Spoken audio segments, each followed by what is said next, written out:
আপনারা মঞ্চে দেখতে পাচ্ছেন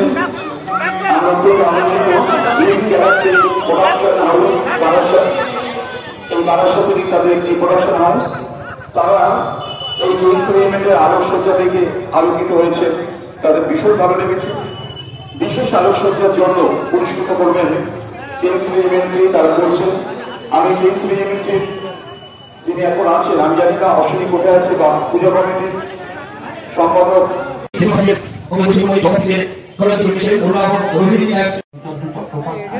আমাদের উপহার দিলেন জাতীয় গান বন্দে মাতরম, একটি গান যা হয়ে উঠল স্বাধীনতা সংগ্রামের স্পন্দন।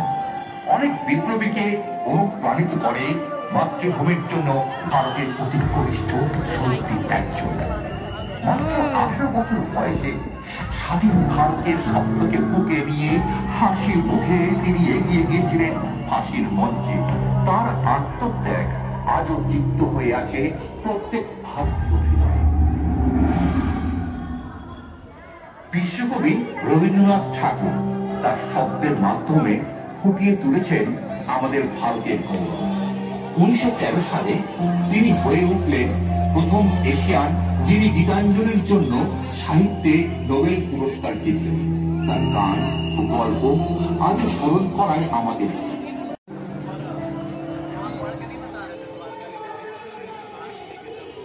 নেতাজি সুভাষচন্দ্র বোস বাংলার বীরদের সন্তান। বিশ্বাস করতেন স্বাধীনতা চেয়ে পাওয়া যায় না, ছিনিয়ে নিতে হয়। অদম্য সাহসের সঙ্গে তিনি গড়ে তুললেন ইন্ডিয়ান ন্যাশনাল। পালিত করেছে কোটি কোটি মানুষকে গর্ব এবং শক্তি দিয়ে তাড়ানোর জন্য।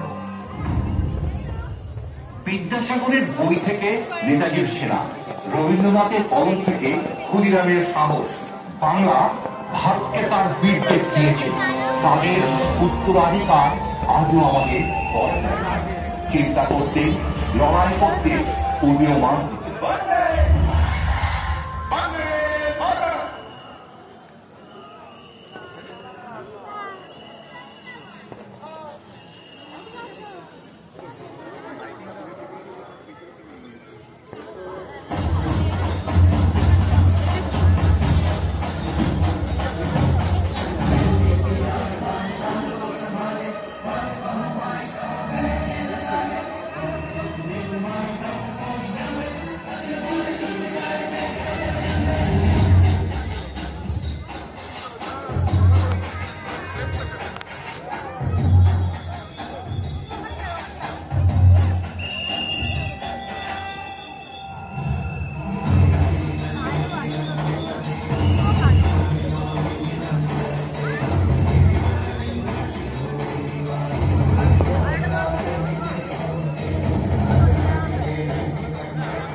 হেভি হেভি করেছে সত্যি। ওয়াও।